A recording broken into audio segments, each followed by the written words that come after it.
வணக்கம். இந்த நாளை சின்ன சின்ன வெளிச்சங்களில் இன்னொரு புதிய சிந்தனையை தெரிந்து கொள்வோம். நீங்கள் எல்லோரும் அறிந்திருக்கிறீர்கள், தமிழகம் முழுக்க தமிழக அரசு செய்திருக்கிற ஒரு மிகப்பெரிய நன்மையான காரியங்களில் ஒன்று, எல்லா ஊர்களிலும் புத்தக கண்காட்சி நடத்த வேண்டும் என்று தொடர்ந்து அறிவித்து புத்தக கண்காட்சிகள் எல்லா மாவட்டங்களிலும் ஏதாவது ஒரு காலகட்டத்தில் நடந்து கொண்டிருக்கிறது. பல்வேறு புத்தக கண்காட்சிகளில் நானும் போய் பேசியிருக்கிறேன். பல புத்தக கண்காட்சி பேச்சுகளை நானும் கேட்டிருக்கிறேன். புத்தகம் வாசிப்பதற்கான ஆர்வமும் வாசிக்கிற தலைமுறையும் உருவாகி இருக்கிறது என்பதை நாம் மறுக்க முடியாது. புத்தகம் வாசிப்பதற்கான 1000 காரணங்கள் என்று 1000 எழுத்தாளர்கள் சேர்ந்து ஒரு புத்தகம் எழுதியிருக்கார்கள். இங்கே இல்லை, ரஷ்யாவில். ரஷ்ய மொழியில் அது பல மொழிகளில் அந்த புத்தகம் மொழிபெயர்க்கப்பட்டு கொண்டு வருகிறது. அதாவது புத்தகம் வாசிப்பதற்கான 1000 காரணங்கள் என்று 1000 எழுத்தாளர்கள். அதில் அவங்க முதன்மையாக பட்டியலிடுகிற 5 காரணங்கள் என்னென்னா, ஒன்று, கல்வியில் மேம்படுவதற்காக வாசித்தல். 2வது, சமூகத்தை உயர்த்துவதற்காக வாசித்தல். 3வது, அறிவியலை அடுத்த படிநிலைக்கு கொண்டு போவதற்கான வாசித்தல். 4வது, அரசியல் புரிதலோடு வாசிக்கிற வாசித்தல். 5வது, வரலாற்றில் நாமும் ஒரு அங்கமாக வேண்டும் என்கிற உணர்வோடு வாசித்தல். இந்த 5 வாசிப்பதுகள் தான் முதன்மையானது.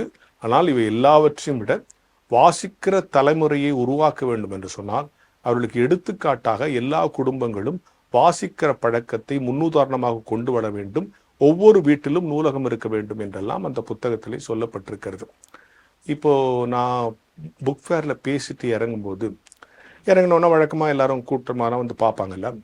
இப்போ சில இளைஞர்கள் என்கிட்ட சில கேள்வி கேட்பாங்க. அப்படி ஒரு மாணவர் என்கிட்ட கேட்டார், சார் நீங்கள் எல்லா புக் ஃபேர்லேயும் நல்லா படிங்க, நிறையா படிங்கன்னீங்களா? ஏன் சார் நான் படிக்கணும்? புக் வாங்கி படித்தாதான் படிப்பா? நான் வாட்ஸ்அப்பில் படிக்கிறேன், இன்ஸ்டாவில் படிக்கிறேன், ஃபேஸ்புக்கில் படிக்கிறேன், இன்னும் எக்ஸ் பக்கமில் என்னென்னோ சொல்கிறாங்க, நமக்கு தெரியல. எதில் இதிலெல்லாம் படிக்கிறேன், அதுவும் படிப்பு தானே. இன்னும் கேட்டால் இதெல்லாம் வெர்பல் ரீடிங், அது விஷுவல் ரீடிங், நான் பார்த்துக்கிட்டே படிக்கிறேன். அப்போ இதுதானே மேன்மையானது. அப்புறம் இப்போ இன்னும் போய் பழைய காலம் மாதிரி புக்கை படிக்கின்றீங்க. புக்கு படிக்கிறதுக்கான எத்தனையோ மாடர்ன் டெக்னாலஜிஸ்லாம் வந்துருச்சு.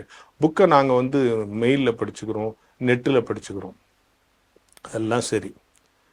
நீங்கள் புக்கு படிக்கிறதுனால என்ன நன்மைன்னு இப்போ உங்களுக்கு சொல்லிடுறேன், கேளுங்க.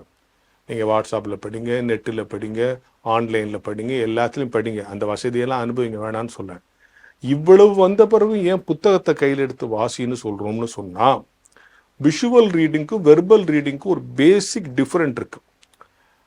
புத்தகம் வாசிக்கும் போது நம்முடைய கற்பனை சக்தி வளரும்.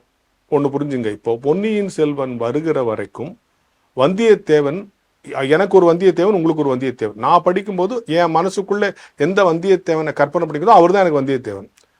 ஆனால் அந்த படம் அவரை பார்த்த பிறகு எல்லாருடைய வந்தியத்தேவனும் அவராக தான் இருக்கார். நான் படித்தோன்னா அவர் ஞாபகம் தான் வரும். அப்போது விஷுவலாக ஆகிட்டா ஒரு விஷயம் லிமிட்டைஸ் ஆகிடும், அதோட நின்றுடும். ஆனால் வாசிக்கும் போது உன்னுடைய கற்பனை சக்தி, சிந்தனை சக்தி வளரும். நல்லா புரிஞ்சுங்க. நீங்கள் பாருங்கள், அதெல்லாம் வேணான்னு சொல்ல. வாசித்தல் நம்முடைய கற்பனை சக்தியும் சிந்தனை சக்தியும் வளரும். உங்களுக்கு ஒரு விஷயம் தெரியுமா? அறிவின் ஆரம்பமே கற்பனை சக்தியும் சிந்தனை சக்தியும் தான். இந்த 2 இருக்கிறவன் தான் அறிவாளி ஆக முடியும். இந்த 2 இல்லாதவன் அறிவாளி ஆக முடியாது. ஏன் விலங்குகள் எல்லாம் அறிவாளி ஆகலைன்னா, அவைகளுக்கு நம்ம சிந்தனை சக்தியும் கிடையாது, கற்பனை சக்தியும் கிடையாது. இப்போ சர்க்கஸ்லாம் கொண்டு சில நாயை ட்ரெயின் பண்ணுறாங்கல்ல, 4 + 4 அப்படின்னு வச்சுட்டா அது அங்கே இருக்கிற நம்பரில் 8 கொண்டு எழுதி வைக்கும். உடனே எல்லாரும் கை தட்டுவாங்க. அப்போ அந்த நாய்க்கு 4 4 8ன்னு தெரிஞ்சிருச்சு அப்படின்னு சொன்னால் டெய்லி அதை ட்ரெயின் பண்ணணும். அது 8ஆ, அப்போ 8ஓட இன்னொரு 8 சேர்த்தா 16ன்னு அதுக்கு சிந்திக்க தெரியாது. அதனால தான் அது விலங்கு. எனவே வாசிக்கிற பொழுது சிந்தனை சக்தியும் கற்பனை சக்தியும் வளரும். அதுதான் நம்ம அறிவின் ஆரம்பம். அதனால தான் வாசிங்கன்னு சொல்கிறோம். அதனால் வாசிங்கன்னு சொல்கிறாங்களே, நீங்கள் கோச்சிக்காதீங்க. உங்கள் பிள்ளைகளுக்கு சொல்லுங்கள். தொழில்நுட்ப அறிவோடு வாசிக்கிற வாசிப்பு ஒரு விஷயத்தை உனக்கு தெளிவுபடுத்தும், புரிஞ்சுக்கலாம். ஆனால் புத்தகங்களின் மூலம் வாசிக்கும் போது இயல்பாகவே இறைவன் உனக்கு கொடுத்திருக்கிற மூளை ட்ரெயின் ஆகும், வளர்ச்சி அடையும், சிந்திக்கும், கற்பனை சக்தி ஜாஸ்தி ஆகும். கற்பனை சக்தியும் சிந்தனை சக்தியும் தான் இந்த உலகத்தில் இருக்கிற எல்லா கண்டுபிடிப்புக்கும் ஆதாரம்.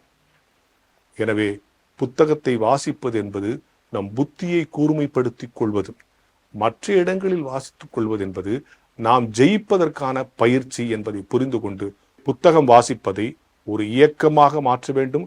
ஒவ்வொரு குடும்பமும் அதை ஒரு அன்றாட செயல்பாடாக மாற்ற வேண்டும் என்கிற ஞான வெளிச்சத்தோடு இந்த நாளை தொடங்குவோம்.